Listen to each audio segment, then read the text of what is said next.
Hello and welcome to another episode of Ordinary People. We have Andrew back at the controls. Hi. To Andrew, hi. Neil is going to introduce our guest. Very excited to have him. So Neil, Yeah, good stuff. Thanks, Paul and Andrew. Good to see you boys again. And yeah, it's my privilege to introduce well, I'll just welcome, and I'm going to ask him to introduce himself. But it's my great privilege to welcome Arthur Cassidy, Dr. Arthur Cassidy, to our show tonight. And so, Arthur, I'm just going to hand over to you. Can you just introduce yourself? Tell us a wee bit about who you are, where you're from, and what it is that you do. Good evening, Neil and Paul, and to Grace Community Church. And I'm very thankful for the opportunity just to say a little bit of my work in the vineyard. And very simple guy, saved by grace. And possibly shouldn't have been, but this is what Calvary is all about. But where did I come from? Well, as we've been friends, I think quite a long time now, on and off. I know our paths go different directions. But born in Portadown, in the Alexander Gardens, and my mum and dad and my two sisters, Claire and Barbara. And I grew up, my parents brought me to church. We were brought up as Anglicans.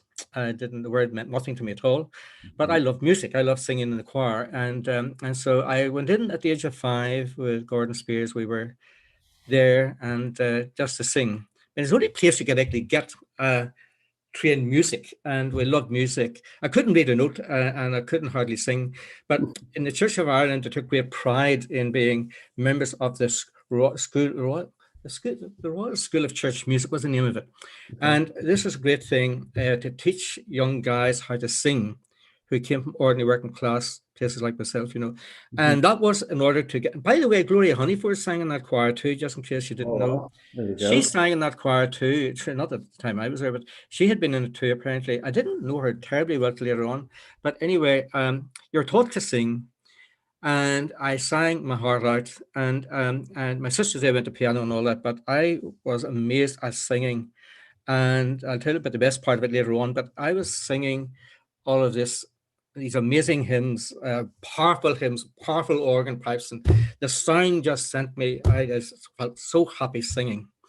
But my parents didn't send me to church. There were Christian people who, like myself, are greatest of sinners, and we were there. And it was great to not only to be sent to church, because we were brought to church. Mhm. And I owe so much to my parents at that time, because they brought us there faithfully Sunday by Sunday, Sunday school, Bible class.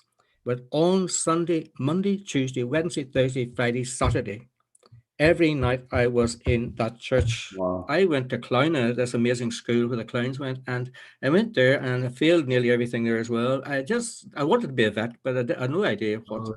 I loved animals. I wanted to be a vet, but God was working on me. But I'll tell you about that in a moment. It's there. I failed 11 plus, and then in Portadown, because you lived in Portadown, you had a second chance, so you could do the review, which was just in case you fell asleep in the first exam to get into grammar school, you could do it again. But I couldn't even work out the examples in the 11 plus and the review, and I spent all my time. And I remember this woman walking up and the invigilator saying, "Have you not started yet?" I couldn't work out the examples, never mind the ones on the test. So there it was, going nowhere fast. And so we ended up in the woodwork class in Clowna School. And my joints didn't fit. I had to fill them with wood shavings to make them look respectable. And I knew I couldn't be a joiner either. And I was a lost cause. I felt I'm going nowhere here. And but God was working. He cares. God really cares. He cares. I Mhm. tell you, you can't get out of his hand. Yeah. He gives us the biblical promises. I'll hold you up and I'll raise you up. And I knew he did.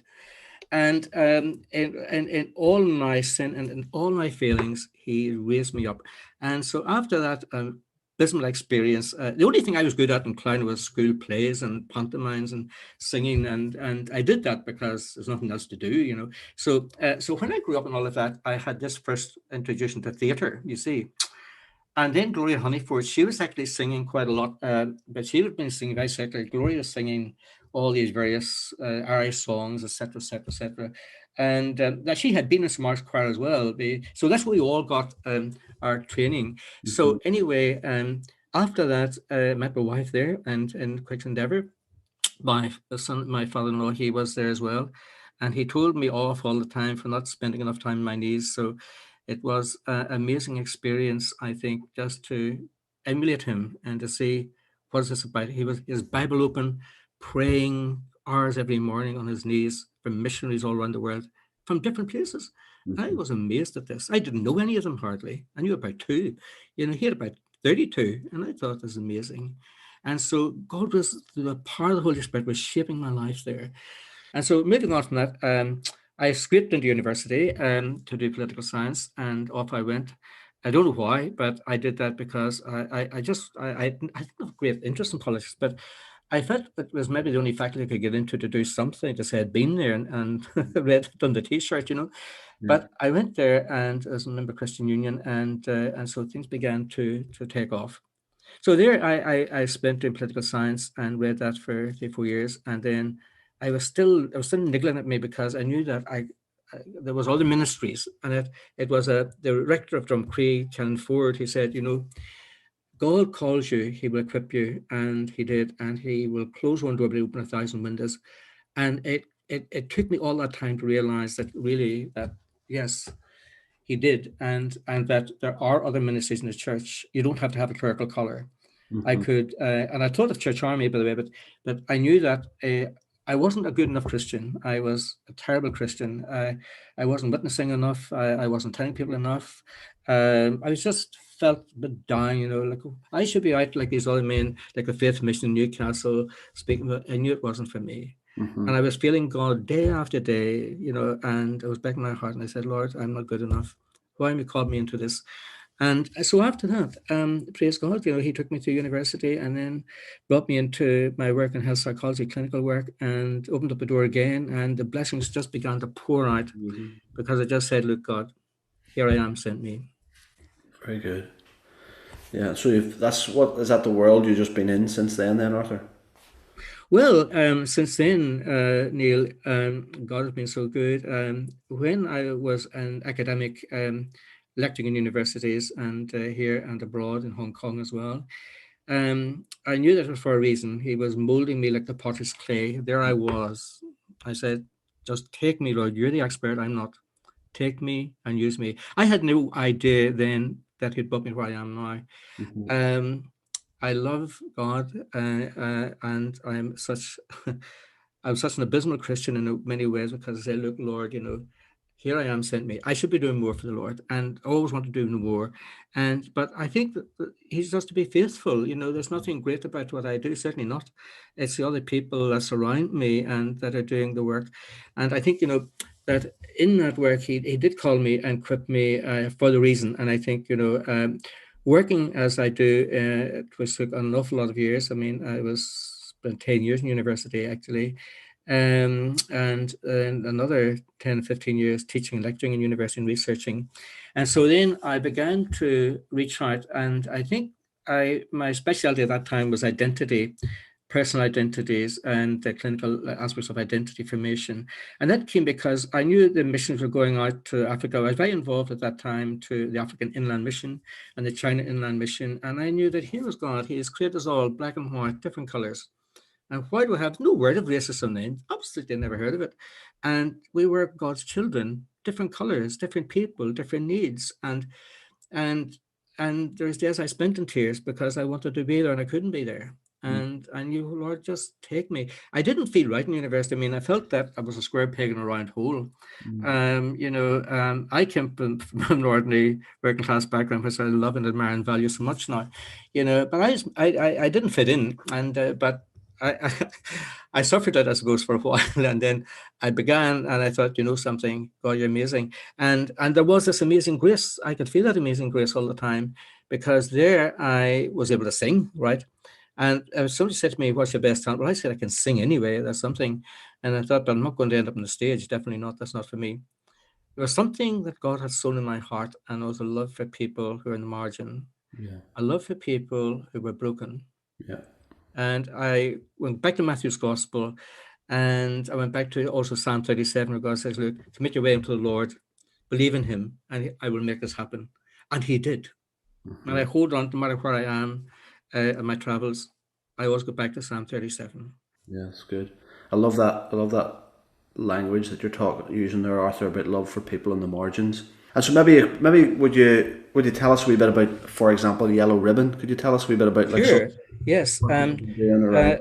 Well, I felt that I had a very good job, and as an academic and researcher, and God brought me through my PhD and all of that, which didn't come easy, I can tell you. Never does for anybody, but anyway, I was lucky getting a qualifying exam. I didn't get through a field of thing twice. I was really laughing stock around the town. I was happy making gigs and things, but anyway, God has his finger on me. Yeah. And I was playing around with radio, Chris, and all this. It was great crack egg because, at that time you sent away for a radio station, you see, because the guy beside us, to answer your question here, Neil, the guy beside us and Alexander Gardens worked in Harlan and Wolff's, called Okay. Harlan and Bluffs, actually, but Harlan and Wolff, and he was a top hat guy. They were foremen, and he had a massive radio station in the back garden in a shed. And we'd all go up there and we had to get these radio. He showed us how to build a radio set, and with crystals and transistors. And this was amazing. It took about 2 weeks coming, no Amazon. So you got this in about 3 weeks' time. And the absolute excitement of opening this up and getting this together, and I thought, we can get in touch with people around the world here. And one night he got a missionary on out in Uganda, and my eyes lit up and my head lit up too. I said, what? Missionaries in Portadown, and we could talk to them. That was amazing. So this went on, and I kept thinking, do you know something? God calls us to do different work in the vineyard. Calls you there, Neil, and Paul's there, and I'm here, and Ronnie's there, and the other people are here. And I felt it's a very big vineyard, but he doesn't fail. God never fails. And he gives us that love and joy and hope and strength in serving him. And in all our sort of, in all our weaknesses, he cares. And our brokenness, he cares. He reaches out. And I knew at that time that I wasn't unhappy. I've never been unhappy. I've always been happy doing what I do. And sometimes I do well, and other times I don't. But Yellow Ribbon came along because I had been doing research at that time into threatened identities, people who felt on the margin. They were colored, they were maybe African Americans, they could be Chinese, and I knew at that time there was something. Who loves these people? I know that God loves them, but who's working out? So I was beginning to see missionary work and evangelism from a different light. I said, look, if we died tonight, where are we going to be? If these people die, where are they going to be? And I knew that then that you can know so much about God and you can do those traditional things, but are actually reasonably meaningless sometimes, because I kept a question, what value does it have believing in tradition? And it's important to many people, I realize that. But for me, I wanted the real thing. I wanted to know him personally. And that's where Yellow Ribbon came in. Now, I got a connection out of the blue one day from this place in America. And it was the time of the suicides in Portadown where the Craigavon schoolboys lost their lives. Yeah. And because I was working as a specialist in suicidal behaviour, the World Press were here in the town. I tried to keep away from it all because it was really awful out here at Laurel Vale. And Tony Walker, Tony had lost his lovely little son there, and and the other people as well, Wayne Brown, and it was just absolute pure tragedy. Yeah. And at the same time, there were 26 of these happened in South Wales and Bridgend, and I felt that because journalists were coming across and pointing their fingers saying, did you not know, could you not do anything about this? I said, look, you don't understand suicidal work.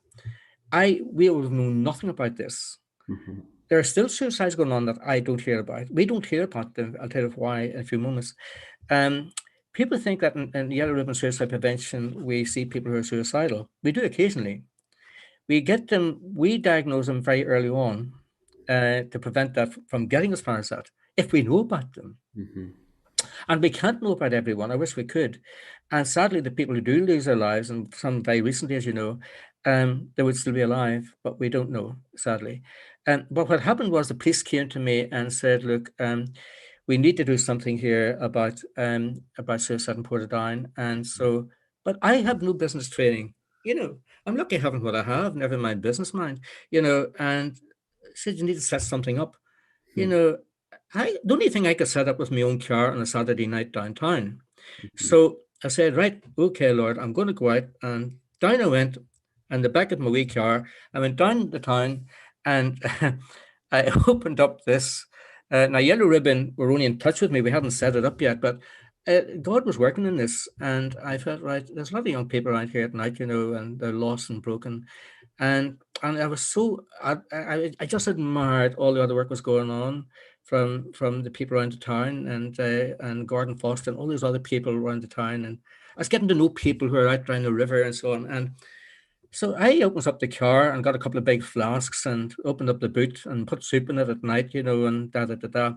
And then I'd been, of course, with the Cleft. I'd been with the Cleft for a long, long time, and I was Crossroads. But at that time, the CW Hall, you see, had been the background because I used to go there as a child on a Sunday night after St. Mark's Church.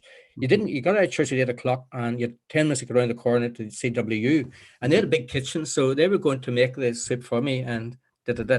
So I was able to get that down, fill the flask, and bring them down, and stand under the Regal beside the Pleasure Gardens. And I was able to go there and open up. And so these guys would be coming around at night and saying, hey, Arthur, what's this all about? And I would have wee tracts with me and a couple of wee Bibles that some other people were able to give out to them, and give them out health literature and stuff like that as well. So they got health literature. We got stuff in drug addiction that I was working at the time, and narcotic abuse. And so I was able to give them that and give them a tract or something else. Sometimes I'd throw them away, but I'd lift them up again and dry them out and put them in the car. But then they would, but we got to know them, and I got a bond going with them. And you had all these crazy questions, like the guys were doing all the drugs of the day that was going on down the river, at that time. So, but the love was there. The love, not just from me, but from other people working around the town and different ministries.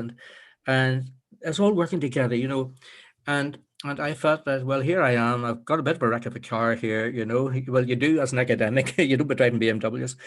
So the thing just about went. So anyway, and so it served the purpose. And then God was working. A couple of businessmen in the town, Ernie Thornton, they were living around the town, and they donated a caravan to me. But I had nothing to pull it. My car wouldn't have pulled the rice up a pudding. But I had to get this guy, and he came along. He said, I'm from the Elim Church, and he came along with his wife. And they had a 4x4, a tiny one, and that would pull it. And they were excited for evangelism on the street. And they helped me out, Desi and his wife. And so we got this caravan, and it was a real beauty of a thing. You could have lived in it yourself. So anyway, here I was in the caravan. And we got it up, and we get ministry working with young people, and I was so happy. That was my calling, just being with them, and older people coming along, and drunks and all the rest of it, and having a bit of crack through the night with them, And I'd set up about maybe 8 or 9 o'clock at night on a Saturday night, and go through to 4 o'clock and 5 o'clock on Sunday morning. Go home, get a bit of hours sleep, and they'd head out to church about 10 o'clock, and not knowing what was going on. I was half asleep, but anyway, but the thing, it was great fun and meeting of people. But the thing was, the main important thing was, they were lost, they were broken, they were in relationships they shouldn't have been in, nobody to guide them. And God didn't figure on the radar, wasn't anywhere on it. And I thought, it opened up a lot of doors for me. And I thought that, there's something lovely about this. And so I come back to Yellow Ribbon, and they said, look, we can give you a license to set up, but I know where to go. I was like, where are we going to go? But I knew that God was in this, and he'd opened up a door for me. No money to set it up, nothing to do. And then we got a wee room, and it was over in Mantlev Street. And at that time I was involved in the intercultural program. And so we had use of a few rooms there. And so I was using the caravan, but then people wanted to know, well, why are you working out of a caravan? And I didn't want to get a bad name. So we then went to the council, and we got it constituted to the Borough Council. And then the Charity Commission got regulated. And then we had to get this committee put together. And then it began to take shape business-wise. So then we had to... I carried that on for a few years, and then we moved across to Church Street, where we are now, and the place has fallen down actually at the minute, And I was thinking, right in the scriptures there, where the Lord lifted the poor man through the roof, you know, and I thought, my goodness, Lord, you look at our roof, you know, they'll be lifting somebody out of here soon because there are many holes in it, you know. And I thought, but Lord is gracious. And I think, you know, the healing ministry that we read about in Matthew's Gospel and was so dominant in my thoughts, you know, the fact that he made the blind see, the lame walk, he healed, he raised Jairus from the dead. And I thought, you know, that healing power and that ministry of healing is still very much set in my life. And we're learning all the time. I have so much to learn yet, Neil, you know. Yeah. And I feel that reaching out to the brokenhearted, I take GP referrals regularly, Monday, Tuesday, Wednesday. And then I move into my other work, Thursday, Friday, Saturday, and Sunday. Still doing the emergencies, but I've got a mental health nurse works with me now too. I have students from the University of Ulster and Korean psychology department. I take them every year now. I have 4 or 5 of them come, and they come to Yeah. spend 9 months with me Very in clinical supervision. And so we do that. So then God moved me on into a different world as well as part of that yeah. ministry. Yeah. Tell us about that. Is that the world of broadcasting? Yes, that came as a bit of a surprise. You know, God's full of surprises in your life, you know. People, I see some people, and you'd think they'd lost everything. Some of them have actually, but I said, look, wait, I tell you, God will put a smile on your face again. You know, you have no idea what God can do in your life. If you think God's something abstract that's out there and doesn't care about you, you're far mistaken. This Mm-hmm. God is alive. He's Yeah. fresh. He's in tune. He created you like the watchmaker, and he knows every detail of your thoughts, your minds, your emotions. And he is a God of emotions. He's a God of happiness, a God of change, a God of positivity, because he is creator. And at that time, I had no idea, and I knew that I wasn't writing academic stuff, you know, that was another part of my life. And I said, well, God did it for a reason. And he brings us into places sometimes that are tough, with challenging, you know, and that was that. It was a challenge. Academia was a big challenge for me. But God knows that I'm more excited about things reaching out in the dark world. I had Mm-hmm. no idea this dark world was going to be London studios. I didn't know it was Mm-hmm. going to be reality TV when I ended up in Big Brother. And so then I knew and was praying one night, reading Spurgeon, and without going into all the details, I felt then that God was saying to me, "Do you know something? If you look at that world of entertainment, you have so many people there. There are Christians in it, you know, not many, but there are, and people think because it's entertainment, it's wrong." Now, Mm-hmm. I can tell you there's quite a lot of things that are not right about it, but then there's quite a lot of things not right about our lives, even as Christians either. Yeah. And and I thought, I can't judge them. I can't judge anyone. But God's opened up the door and has given me the opportunity to be trained for television and radio work. There's got to be a purpose in it. And I think I'm just called to serve Mm-hmm. and called to be faithful. And that just opened up the doors when psychologists were involved with Big Brother in 2006. And I was in Bournemouth Studios there, working with Jane Goody, who's sadly gone, and other celebrities to Shilpa Shetty, the Bollywood film star, and people like that. And so we had a show there called Big Brother's Big Brain. I don't know anything brainy about it, but we were there, and Professor Jeffrey Beatty, University of Manchester, myself, and a few others, Dr. Pam Spur, and people like that, people I didn't really know. But we Yeah. all came together in Bournemouth, and this was the greatest big thing on TV. And I thought, you know something? What's the purpose of all of this reality TV? It's anything but real. We know that. Mm-hmm. But you know, when I watch, uh, as a psychologist, a celebrity psychologist, what they call us, not the term I use anyway. But I felt that celebrities were people who, just like you and I, are human. They may have a lot of money, they have a lot of wealth. Mm-hmm. They're people. They're broken. Yeah. They are people unhappy in the wrong relationships that lead them to end their life. Yeah. And I knew who's reaching out to these people. You'd never say, I know I did see a clergyman one day in the studios, but I don't know who he was. I didn't care who he was really, but it's not the done thing. And I thought, you know something, we're reaching out across the world, rightly so, touching hearts and lives in every country, and even in drop-in ministries as well. You know, the wonderful work that's going on there too, Neil. And with Grace Community, we are as communities that matter. And here was a community in London. And whenever I sat down, the other one I met was whenever I moved into I'm a Celebrity, I did some work with them, and Sky TV and others, I felt that, who are these people? I want to get to know them, because if you've got the ministry, it's about bonding, coming alongside them. And I felt that, well, whenever God was so wonderful to open up the pathways and doors for me to contribute in my small way and to my skills in, as a psychologist working on celebrities, is come alongside them and strip away the wealth, take away all that ALS stuff and take that all away. It's meaningless at the end of the day. It means nothing. Yeah. These people live and they die. And if they die without Christ, where are they? And I knew they were breaking. I listened to the stories.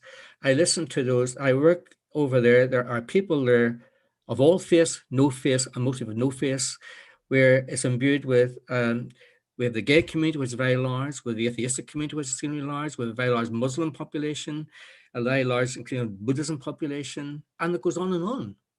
But I couldn't see anybody that was coming alongside them. And they interview all these experts. I don't like the word expert, but they interview, we're called experts, but anyway, it doesn't mean anything. But anything, they interview these people, and I said, like, if all these people, our lives are in a mess, what are all these experts doing? Well, they just go on to a show and off it again. But then I work freelance, of course, so that's my job, television and radio and broadcasting. But other people are brought on as experts, they've got their own jobs and that's their life. But I was there and feeling, God brought me into the world of technology in studio broadcasting. And when I was doing my training in London, it was really just being able to see, what can I do to make a difference? If it's only one person.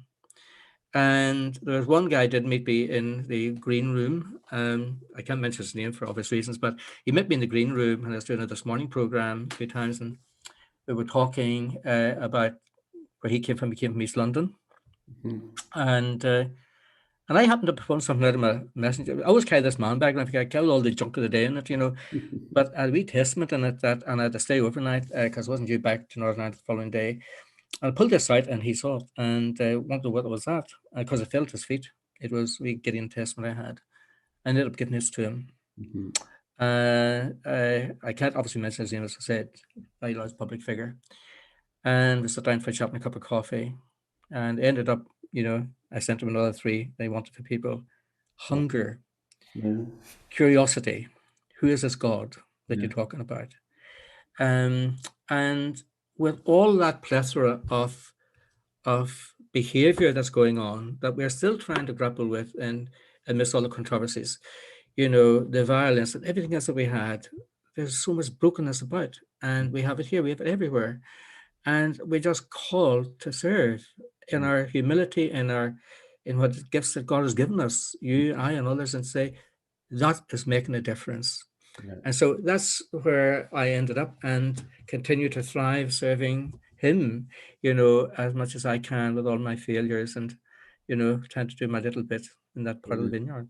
That's really good. I love some of that. Again, love some of what you're sharing with us there, Arthur, because I think it applies to you in your role in a green room in London, and it applies to us engaging with our community in a small village in Rich Hill. We're all called, I think we're all called to serve in humility. And you've used language there that I think is so important for no matter who we are, to hear who can we come alongside. Like you're talking about all of those different communities that just don't have anybody coming alongside. And it goes back to some of that stuff that you're talking about, a love for people on the margins. And sometimes I think that's what the main aspect of love looks like, willing to draw alongside in your humility to serve and to love people really well where they're at. And so it's great to hear that that's what you've been doing in your world, and the challenge for us all is how we do that really effectively in our own worlds as well. Just for time's flying here, unfortunately, Arthur, but I'd love you just to spend some time maybe just reflecting on just your feelings on mental health and just the approach, how you've seen that change over the last couple of years, and even we've still a long way to go, I think. And is there some stuff that you can sort of speak around that for us? Yes. Well, we have mental health champion in Northern Ireland, Professor Siobhan Professor Siobhan O'Neill, rather. And Siobhan is really, she's a mental health champion. And what we're doing now in Northern Ireland is the government has now got what's called a protective life strategy.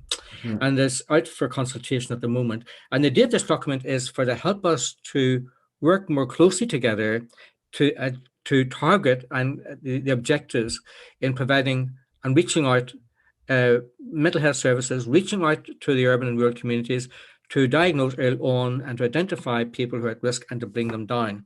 Now, those government documents are vitally important because we can't operate without them. It could be just running around in the dark, literally, except we have a strategy and we've got strategic aims and objectives to meet.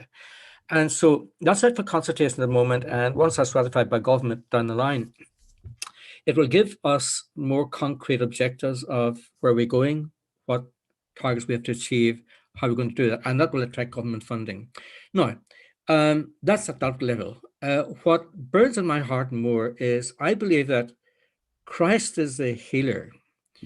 And I think we have the right, and as fishermen, and I love that term, as fishers of men and women, we have that right to reach out in mental health through the churches, through evangelism.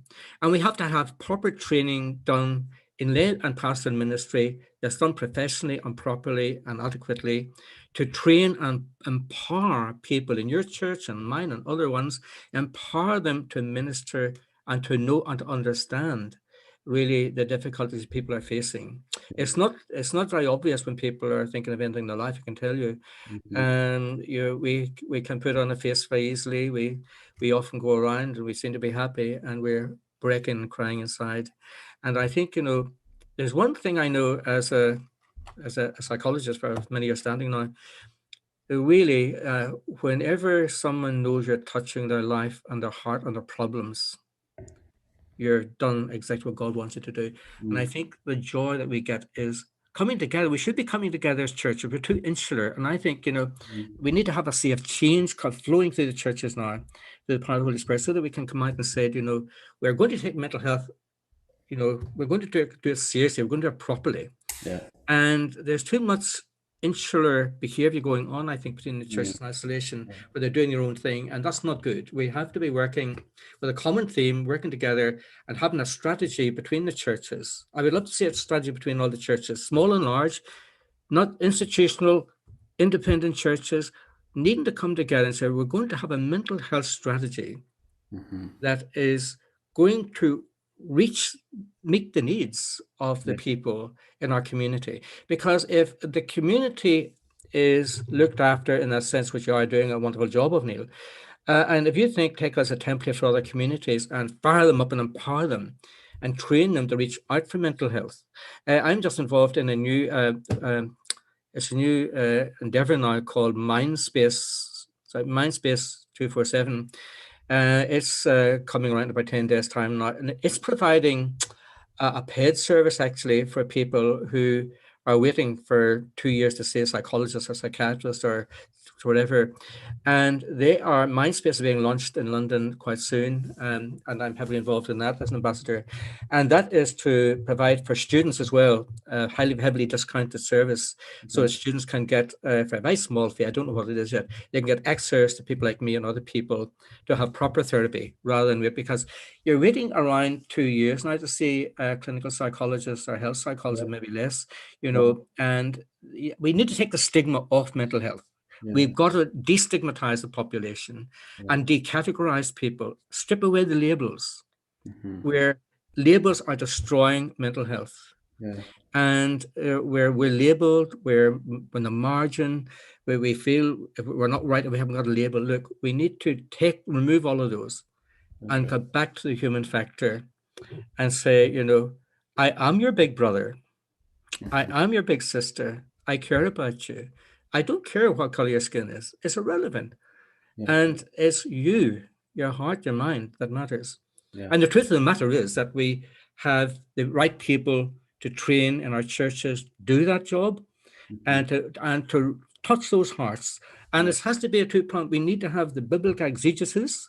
We need to have the preaching, the teaching, the support and structures in the churches to support those people, because if you're going to do that and all the churches to do this ministry, it's got to be done properly. It's got to be done in an effective way that's going to say, yes, it's a community church, so it's eclectic in a way. It's bringing these people together, caring about the loss of jobs, the businesses are falling apart at the minute, the frustration and anger at not being able to open up again. All of that, you're getting it and I'm getting it, and people are saying, where's God in the middle of this? What's God doing? And it's only at a time when there's a crisis they blame God, by the way. You never hear Satan's name mentioned. No, no, no. He does no wrong. It's all, why did God let this happen? And that's where people are losing their faith. And so I think there's a big issue here, a massive challenge, I think, for evangelicalism to step forward and to say, yes, we are living in the secular world, but we have to understand the secular world and to listen to their voices and do something about it and win them. And I think they can be won over to a new way of life where faith and hope and charity become integrated. And where these people are really and truly born again. Of the one of the Spirit. And I don't want to just repeat all that you said, Arthur, but there's just so much that you've said in there that I think is so important for us. And I think just reflecting as somebody that is part of a local church, sometimes the frustration can be, I think that's a clear marker whether you are here to serve people or not. If you're willing to put all of your other biases and prejudices aside in order to create some real strong strategy for the sake of other people, and that language about being too insular is a real challenge. I'm really challenged by what you're talking about. It has to be done properly, because I'm always nervous that it comes around to like a yearly, like mental health day or mental health week, and I'm always nervous that we do something and it just becomes a bit tokenistic, and then we just come back and then we pick it up again. I'm like, how can we do this? How can we do this properly? And I just feel like my mind's going mad here at the minute as I think like that language you're using about labels, how labels are destroying people, decategorizing people, and that's the significance of listening to people's voices. Is like Arthur, there's all so much in there, and I'm just really grateful for so much of that. Yeah, Arthur, I think one of the things that's really saddened me over the last year, maybe more, has been just the area of cyberbullying. I use Twitter quite a lot, and it's just been painful to watch and hear so many stories of trolling and cyberbullying. And I know that's a work that you're passionate about. You do a lot of work around that. Could you just take a bit of time and tell us about that and how we can better tackle this issue? Yes, well, there are policies. I mean, let me just qualify this first of all by saying, what do they do? Trolls, keyboard warriors. These are guys that can be of any gender, of any race, any culture. They work usually in large groups of clusters. With usually guys like our scammers, professional scammers, back in the likes of Bulgarian places. We do not research, but in other countries as well. And they operate these people. And what happens is there's a form of control. It's empowerment. So these young guys feel empowered. They're paid money for trolling. So they become a keyboard warrior with the intent to get high emotional payoffs. So a troll will get high emotional payoffs. They get a psychological kick if you respond in your vulnerability. So they will attack highly vulnerable young people, especially children who have got beautiful faces, childlike faces, children who have got a disability, and particularly have got a physical disability will be a target. But also people got a weak personality, and this is done at random, and they will target you and keep targeting you until you're worn down really. And they get you to try and legitimize and believe in what they say about you is true. So you're not good looking, you should never be in television, you should not be doing what you're doing, don't believe in God, don't be doing this, don't be doing that, you're useless, you are. And this perpetuates right through their identity, who they are. So it's a satanic attack almost. I can't use that word in my profession, but it's a satanic attack on that person's individuality, on their mindset, on their brain chemistry. And there's no way out. And we have, I know, in Channel 4 is producing a program, I think it's this week, next week, and Caroline Fleck. And we've had a lot of celebrity suicides, as you know, over the years. I've been involved in 2 or 3 of them just as a broadcaster. But also, I think it helps us to understand, more so, we need to understand this bullying behavior. Bullying is going on now. Finding the evidence of this has now been a big problem, but it's becoming more sophisticated. In Metropolitan Police have got quite a lot of highly sophisticated devices now to monitor this. Now, what happens is that when that person is bullied, um, they can track down your machine by your machine number, machine coding is called. But the guys who do this bullying, cyberbullying or keyboard bullying, they're usually not aware that they're breaching the Miscommunications Act, the Defamation Act, etc., etc. So they're totally devoid of knowing the legalities of it. They just want you to die and to spill blood. That's exactly what they want to do. That's this psychology behind a troll very quickly. And I get from the gay community who are really badly trolled, especially if you're working in television. There are people with mental health issues. When you're brought into a hospital like Craigavon or St. Guy's, St. Thomas's, you're not asked what you believe in. You're just a person who's there and blood's pouring out of you, whether you've been bullied, beaten up, or whatever. And I'm thinking of the Good Samaritan coming along and lifting up that brokenness. Yeah. And I refer a lot to brokenness because our lives are broken constantly. And I think we have to, in our with all the skills that you have there, Neil, and your team and Grace Community Church, that reaching out, the love and the touching of that person, lifting them up, that amazing reward of knowing I've brought them to life through Calvary. And there's something important about that. That's something that I see and think about and feel about quite a lot. It's just, we're not called to do anything absolutely wonderful. We're just called to come alongside that person, and say, I'm beside you. I'll walk the walk with you. Whether it's bereavement, whether it's a tragic road accident, whether it's someone lost their life for whatever reason, I am with you. And help them to understand that God is a God of love and faithfulness and will never let you down, but he will lift you up and he will recover you from cyberbullying. And it's coming on in very, very versatile ways at the moment, I can tell you, and we get amongst the celebrities, but we get amongst the ordinary people in our town. Yeah. And it's because of the concept of evil. And we're driven by evil motives, by evil attitudes. Yeah. And it's really about causing harm. There's a motive to cause harm. And these are what we call psychopathological motives in the personality of the troll and the keyboard warrior. If that makes sense. Yeah, well, yeah, that's really good, Arthur. Thank you. One of the many videos I've watched of you was you were very complimentary about our village, Rich Hill. You were there doing an interview with Joshua Hewitt. Yeah, Joshua. I don't think it was all that long ago, and so it was great. I was just really chuffed at how complimentary you were about this beautiful, picturesque little village of ours. So that was great. And then just hearing Josh's story. I'd already heard and knew a wee bit about Josh's story, but just really interesting hearing. Just hearing from somebody that we know from our local community, the impact that cyberbullying had on him to the point of almost taking his life, which is frightening. Absolutely. And amazing to see how Josh has turned his life around even since then. I remember that day when we walked down to the stream and when Josh and I and the cow behind us, and I remember that day when we talked about it, Neil, it was amazing actually, because whenever I got out and the car and was going over to set this up, and Joshua has done all the technology bit, and right behind it, I think there was a cross, from what I remember, on the lamppost. I didn't say it until it was finished.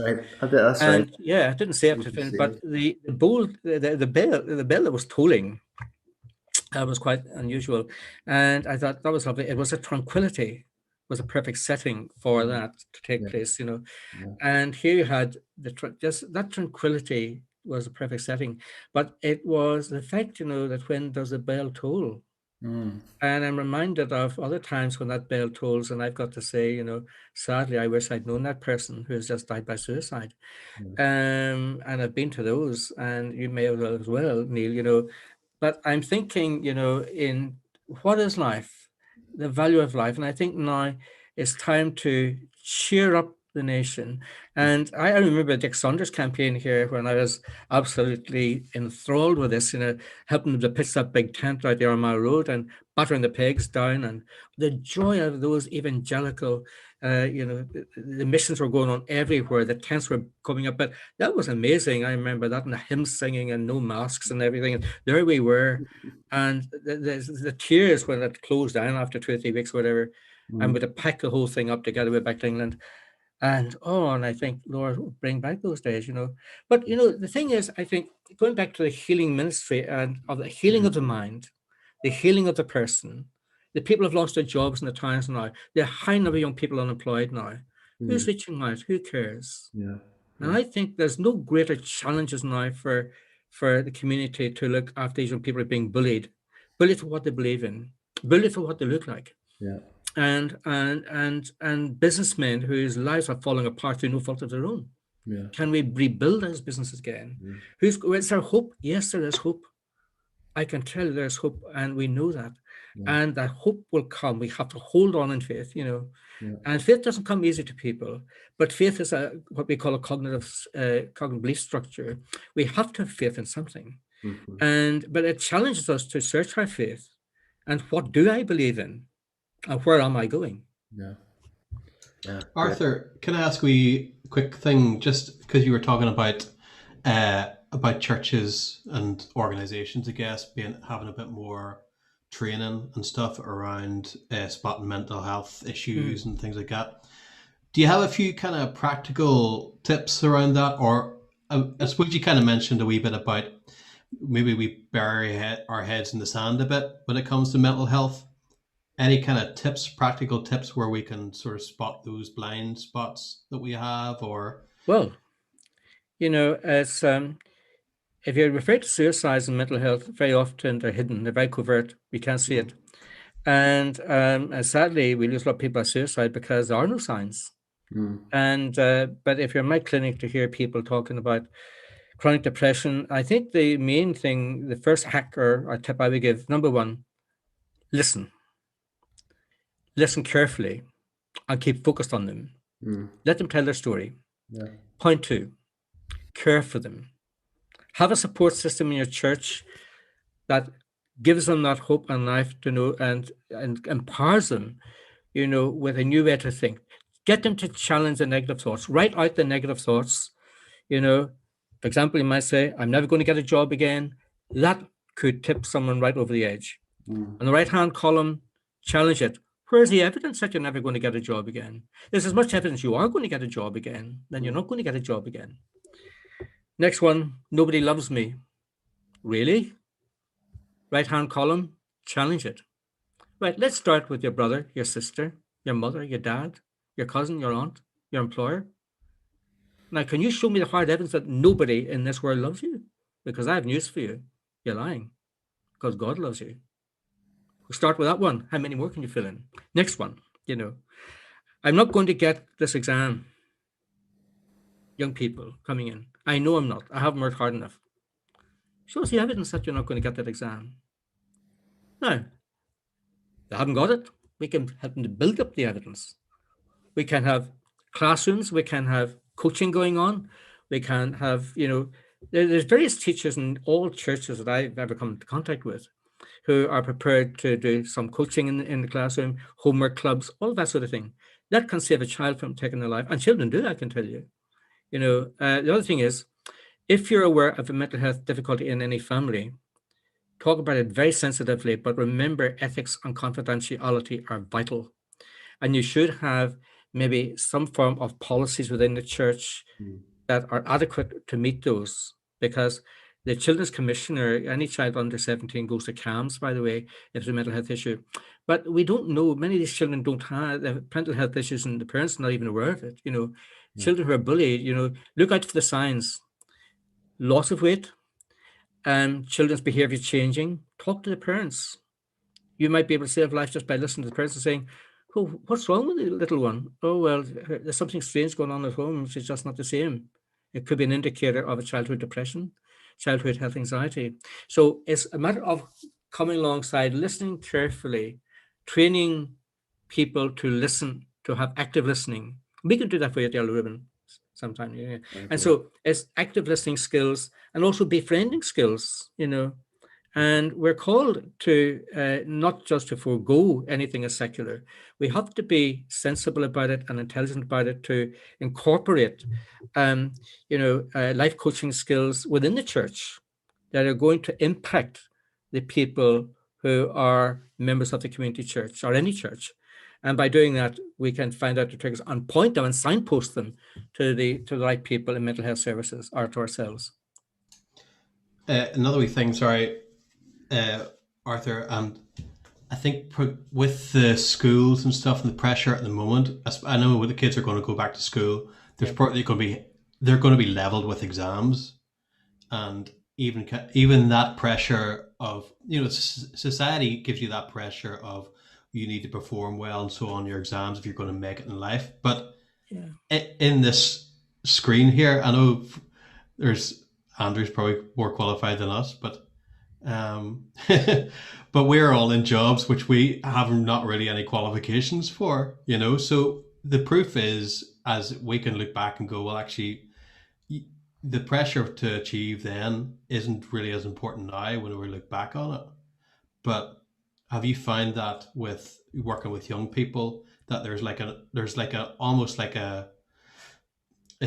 this massive pressure on them to perform, which in the long run isn't really that important, but for them at that moment they're probably feeling a real pressure? Yes, I mean, the fact is, you're absolutely right. There is a concurrent pressure on young people to perform, to achieve, because we're living in a highly competitive world of young teenagers and adolescents. And the brain's undergoing quite a lot of change, the brain chemistry between the age of 12 and 15, especially in early adolescence, but more so between 15 and 19 and late adolescence. It changes quite considerably. And that time, they're more sensitive to parents, or parents putting pressure on you to get grade A's, to go to Cambridge, go to Oxford, go wherever. And young people might say, look, that's not for me. And so I think it's helping parents to understand their children, but also helping children understand, look, your best is good enough, and look, just do your best. Look at me, sure, look at me, a complete disaster. But it didn't stop me, it didn't stop you. And I think be encouraging and saying, look, do you know something? You will get there eventually. Do what makes you feel really happy. The parents, yes, they mean well, with love and care for you, and they want to do best. But people that are late developers, I mean, look at me. I was a late developer, I suppose, in a way. But we all develop at individual speeds in life. And so I was being encouraged and said, look, it's nothing wrong with if you don't get your A levels, and you can go down NVQ, you can down GNVQ route. There's other vocational qualifications here. And you can transfer that, will still get you onto a university degree course, so you can go down GNVQ, the NVQ route. Some people are more practically minded rather than academic. And if you're academic, let that be. If they're vocational, let that be. All routes can take you into university nowadays, and I think we have to look and examine their talents and gifts. A young guy that I was working with not long ago, a sound engineer, he's telling me his story. He failed everything like myself, and he ended up working eventually script into the BBC. He lived in Lisburn. He ended up going to BBC Academy and got training over there, and as technician and an apprenticeship scheme. And he loves his work now.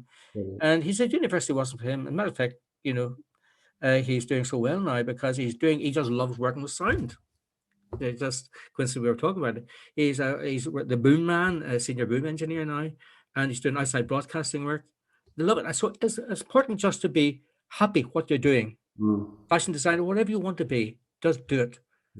Even if it's out working on the streets like me, It's wonderful, Arthur. I know you've already given us that. I found it was really helpful again to hear those tips in response to Paul's question, just around listening carefully, active listening skills, befriending skills, challenging negative thoughts. I think that's all incredibly helpful. But I suppose just as we think of with church, with work, as we begin to come out of this lockdown, hopefully, and there's preparation for, I think, in some ways an ongoing mental health crisis. I don't know if that's maybe too strong words to put it around that, but if anything that you can maybe speak to us, even for just us as a church, as people, just people wanting to know how do we respond really well, really helpful, really in a real healthy way to what's coming next. I think it's being able to be honest about our emotions in the church, leaders and congregations. Be honest. Very good. Yeah. Honest emotional exchange is good for mental health. And you have that honest exchange. It's all right to cry. It's okay to say, I've lost my business. It's okay, to say, look, the world is down now. It's not our fault. This germ has caused this. Okay. But we can recover this. We're not alone. God is our refuge and strength, a very present help in trouble. He will bring us there. But he also gives us intelligence to use, by the way. And I think, what we have to do is to take intelligent approach by maybe prayerfully considering a mental health campaign, make maybe 2021, maybe Easter, the resurrection, a new start in life. The resurrection story is about life. It's not about death, it's about life. And so those who feel dead in the business world, we can bring them alive again.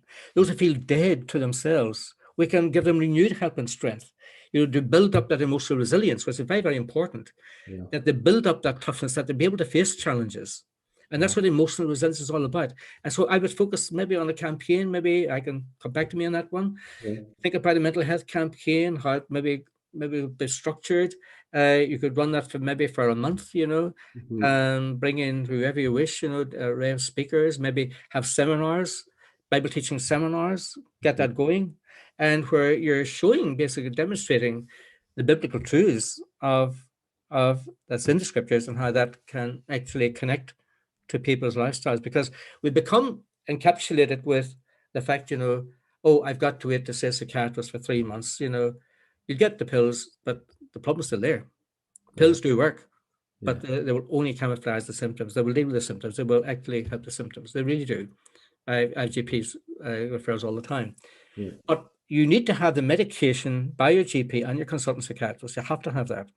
But you also have to have cognitive behavior therapy, a dialectic behavior therapy, and you need to have both working together by people who are qualified to do it, so that you're taught the skills of emotional resilience, how to build it up, and how to empower yourself so that you're working, thriving in the church, thriving with the challenges of mental health, and be able to show people, to teach them, have these teaching seminars to teach them new skills, coping skills, how to cope at school, how to cope when I'm getting depressed about homework and essays and so on, depressed about my body image, a very, very big one in teenagers at the moment. Celebrity worship, another big one that's causing mental health issues. So, but we can talk about that later on sometime, Brilliant. Times flew on, Arthur, and we're going to have to wrap things up here. Sure. But I could show you I have a page here, and I've scribbled all over it. It's so much helpful stuff that you've brought to us tonight, and really grateful for your time. Really grateful for your heart for this. I think just you are full of hope. It's just been good to sort of, hope's quite contagious, isn't it? And so, absolutely, you seem to be you're a hope-filled person, and so hope's contagious, and so it's been great to have you on. One last question, Arthur, before we close. I didn't prep you for this, but it's a simple one. What? I always want to ask at the end what you're listening to or what you're watching that you would want to recommend to our listeners. Oh, what am I listening to? I really get time now. Gee, where would I start? Well, I'm involved in the Noah's Ark project at the moment in Johannesburg, and it's a recreation of Noah's Ark for the next few decades. And I'm involved in that project in a minute, and I'm mindful of God's creation in that. It's on Globetrotter and Sky, and every Monday at 12 o'clock. I think it's Globetrotter Sky 191, I think I've got it correct. And that will show that we're going to save all the animals and the endangered species, put them into massive scientific domes, or 8 domes being built around that. And the book's just coming out now called You Are Noah. So I've written a chapter in that book. And so that's coming out, I think, at the end of this month. Just after Easter, You Are Noah. And so that tells all about that project, yes. I must admit, and you can laugh your head off at this, but how do I unwind and watch something on telly, which I do? Fools and horses all the time. Fools and horses is my tonic. I can't get away from it. I grew up with it. I can't. I always carry it with me. I'll keep it. I would never throw them out. I just love Dale Boy, and but a lot of people that I'd work with maybe are from that part of the world, and so there's a connection there. And Ronnie Barker, Open All Hours, all these oldies things that but anyway, it's not all like that, I have a big love for Animal Kingdom. I love documentaries, and so I just love to see the documentaries. Music, my God, I wouldn't be able to start. I'd take an all hour to tell you if that starts. But yes, and I just worked just before I close, and Smiling Sessions, by the way, I've just been working with them, an ambassador for the Smiling Sessions music group in London. Okay. And you see it on YouTube. I had to do Idolize at their request. We're making all the celebrities, Basil Bush, myself, Brian McFadden, all of those. If you Google it, you'll see that. It's about, we're doing a karaoke thing for all the residential care homes in London. Brilliant. And all other cities. And I was taken by surprise when I was asked to do that one. But we're doing that. Daniel Donald as well. He's doing his bit. But we all did that by Zoom just before Christmas, and we're making. And the idea is the people who are donating to that project, we're buying them all laptops so they can see their families. Brilliant. And so that happened way back November, December time. So we're making a new series of that at the moment. More celebrities, and so that's something new that I've been doing at the moment. So excellent. I'm going to be doing a little bit more singing. So I'm also looking at the moment upstairs, downstairs, and so I'm going back and Jane Austen and Pride and Prejudice. So, but I could say more, and I've been talking all night, Jeff, tell you all the other things. That's brilliant. I look forward to that. Smiling Sessions. The Smiling Sessions. Very good. Yeah. Brilliant, Arthur. Yeah. Arthur, not at all. Thank you so much. Pleasure. Really, really great to have you on, and I appreciate your time and appreciate all that you're doing. So, not at all. From us, thank you so much. Be in touch soon again. Thank you, Neil. Thank you, Paul. Thank you, guys. Thank you. Bye. Ordinary People was hosted by Neil Dawson. It was produced, edited, and engineered by Andrew Gribbin and Paul Woods. Head over to ordinarypodcast.com for show notes, links, previous episodes, and all the ways you can contact the show. See you next time.